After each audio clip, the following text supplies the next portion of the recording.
तर पब्लिक आपलं स्वागत आहे माझ्या नवीन व्लॉग्समध्ये. मी तौसिफ गडकरी आणि तुमच्यासाठी घेऊन आलेलो आहे एक नवीन माहिती. आपल्या चॅनलवर नवीन असाल तर मित्रांनो आपल्या चॅनलला सबस्क्राईब करा. आता तुम्ही म्हणशीला हा नक्कीच हिमाचल प्रदेश किंवा जम्मू काश्मीरमध्ये गेला असेल. तर मित्रांनो तसे नाही आहे. हे आपल्या पाटण तालुक्यामध्ये घडते आहे. पाटण तालुक्यातील मानेगाव या गावचे प्रगतशील शेतकरी श्री अधिकराव माने यांच्या प्रयत्नातून, कष्टातून आणि साहसातून आणि जिद्द आणि चिकाटीमधून हा सफरचंदाची बाग पाटण तालुक्यामध्ये फुलत आहे. आतापर्यंत आपला तालुका ऊसासाठी प्रसिद्ध होता आणि आपल्या ह्या शेतकरी पुत्राने एक चांगला प्रयत्न करून सफरचंदाची बाग फुलवण्याचं एक मोठं साहसी धाडस करून दाखवलेलं आहे. याबद्दल सर्वप्रथम आपल्या चॅनलकडून त्यांचं हार्दिक अभिनंदन. नक्कीच त्यांचं हे कार्य प्रेरणा देणार आहे अनेक शेतकऱ्यांना. यांनी मानेगावसारख्या भागामध्ये आपल्या 14 गुंठ्याच्या शेतीमध्ये सफरचंदाची बाग फुलवलेली आहे. यासाठी त्यांनी 40° किंवा 45° टेम्परेचरमध्ये जगणारी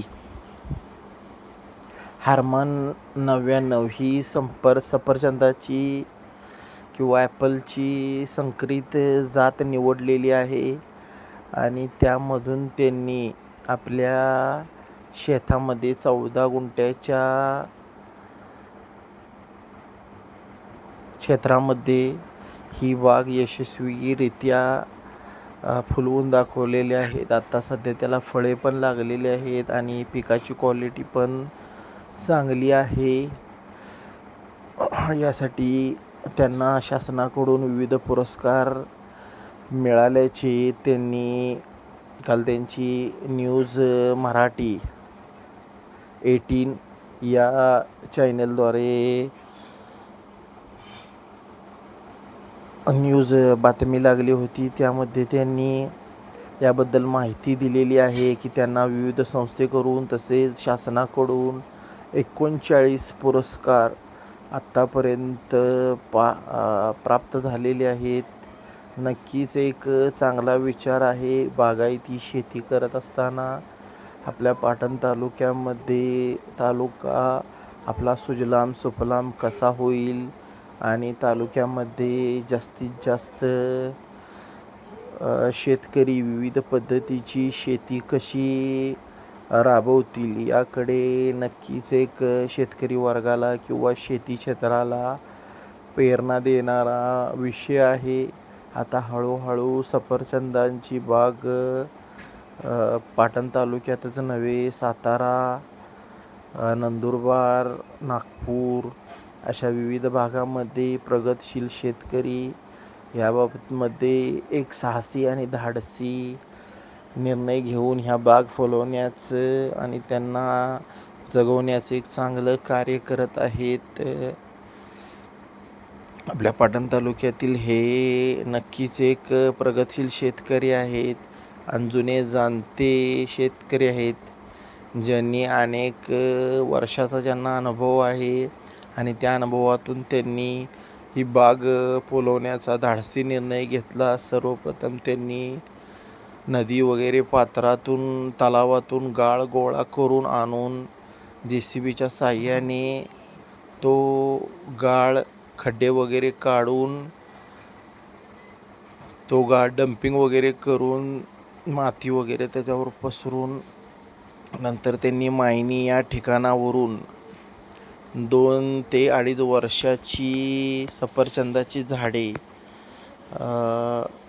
₹250 किमतीने आणून येथे लावण्याचा एक साहसी निर्णय घेतला आणि आज तो यशस्वीरित्या होतो आहे.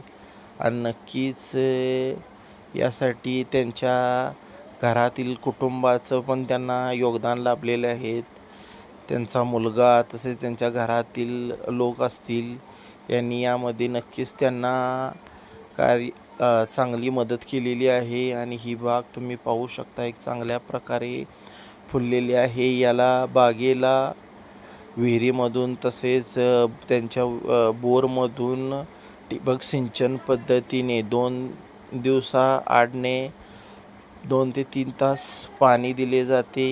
आणि ठिबक सिंचन पद्धतीने पाणी दिल्यामुळे एक चांगले पीक येते आपल्याला पाहायला भेटते. तसं पाहायला गेलं तर पाटणसारखा भाग डोंगराळ प्रदेश जास्त करून आहे आणि अशा भागामध्ये एक सफरचंदाची बाग जास्त करून आपण पाहतो की सफरचंद हिमाचल प्रदेश किंवा जम्मू काश्मीर यासारख्या थंड भागामध्ये पिकलेलं आपल्याला पाहायला मिळतं.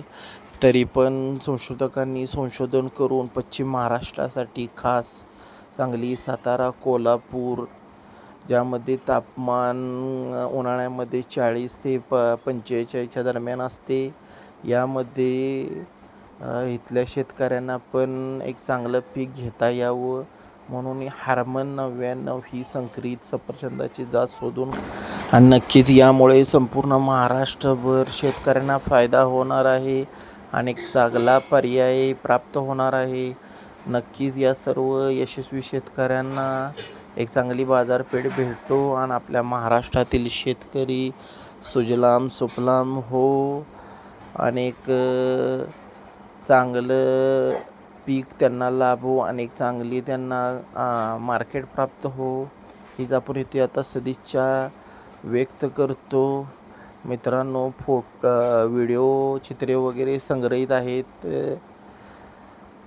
कारण आपला थोडा बिझी शेड्यूल असल्यामुळे तिथे जाण्याचा योग आपल्याला आलेला नाही. नक्कीच आपण त्यांच्या बागेला भेट देऊ आणि एक चांगला व्हिडिओ व्लॉग्स आणि एकदा तुमच्यापर्यंत पोहोचवण्याचा प्रयत्न करू. न्यूज मराठी 18च्या टीमने बी त्यांचं बातमी दाखवलेली आहे काय ती तुम्हाला यूट्यूबवर पाहायला भेटेल. नक्कीच एक चांगली यशस्वी यशोगाथा आहे आणि आपल्या पाटण तालुक्यातील एक शेतकरी पुढे जात आहे. हे नक्कीच आपल्या सर्वांसाठी अभिमानाची गोष्ट आहे. त्यांच्या कार्यास आपला सलाम. मित्रांनो, व्हिडिओ कसा वाटला नक्की कळवा. आपल्या चॅनेलला नवीन असाल तर सबस्क्राईब करा, व्हिडिओला लाईक करा, कमेंट करा आणि आपल्या मित्रांपर्यंत व्हिडिओ शेअर करण्याचा प्रयत्न नक्कीच करा. पूर्ण व्हिडिओ पाहिल्याबद्दल थँक्यू, आभारी आहे. धन्यवाद. असंच प्रेम राहू द्या.